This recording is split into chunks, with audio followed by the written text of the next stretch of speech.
বেলেঘাটায় ভাঙা পড়ল তৃণমূলের বেআইনি পার্টি অফিস। জমি দখল করে বেআইনি পার্টি অফিস গড়ে তোলা হয়েছিল। একেবারে কংক্রিটের কি অত্যাচার! একেবারে এই জমির মালিককে ভয় দেখিয়ে বেআইনি পার্টি অফিস গড়ে তুলেছিল তৃণমূলকে বাড়ি খালির নির্দেশ দেওয়ার পরেও তৃণমূল ওঠেনি। তৃণমূলের বিরুদ্ধে বেআইনি পার্টি অফিসের অভিযোগ। বেলেঘাটার মাঠপুকুরের ঘটনা। জোর করে বাড়ির একাংশ দখল করে পার্টি অফিস 2011 সালের পর। কাকে বলবেন, কোথায় যাবেন, কেউ সাহায্য করেনি।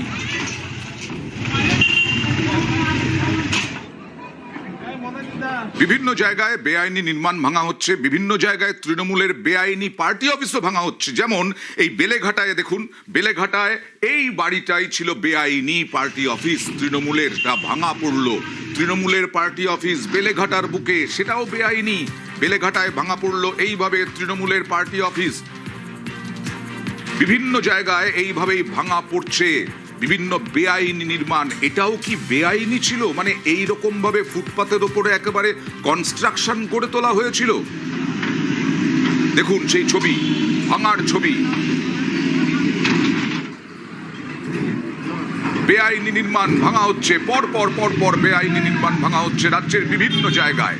আর এবার খোদ কলকাতায়, একেবারে খাস কলকাতায়, একদম বেলেঘাটার বুকে ভাঙা হচ্ছে এই বেআইনি নির্মাণ। প্রায় মাটির সঙ্গে মিশিয়েই দেওয়া হয়েছে বলা যায়। সরাসরি চলে যাব আবিরের কাছে। আবির, এটা কি একেবারে বেআইনি ভাবে কনস্ট্রাকশন গড়ে তোলা হয়েছিল? একদম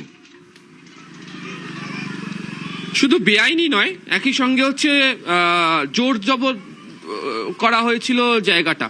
আমার সঙ্গে জায়গার যিনি মালিক তিনি রয়েছেন।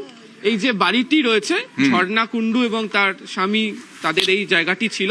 2011 সালে ক্ষমতা আসার পর তৃণমূল কংগ্রেস অভিযোগ যে এই জায়গাটা জবরদখল করে নেওয়া হয়, জোর করে ছিনিয়ে নেওয়া হয়, এবং তারপর এখানে পার্টি অফিস তৈরি করে ফেলা হয়েছিল। এবং যেখানে পার্টি অফিসটা তৈরি করা হয়েছিল, বাড়ির জায়গা তো দখলই হয়েছে। তুমি যে ফুটপাতের কথা বলছিলে, যেখান দিয়ে মানুষ যাবে, সেই ফুটপাত জুড়েও ওই পার্টি অফিসটা ছিল, এবং সেটিকেই এই পালাবদলের পর আজকে ভেঙে দেওয়া হয়েছে।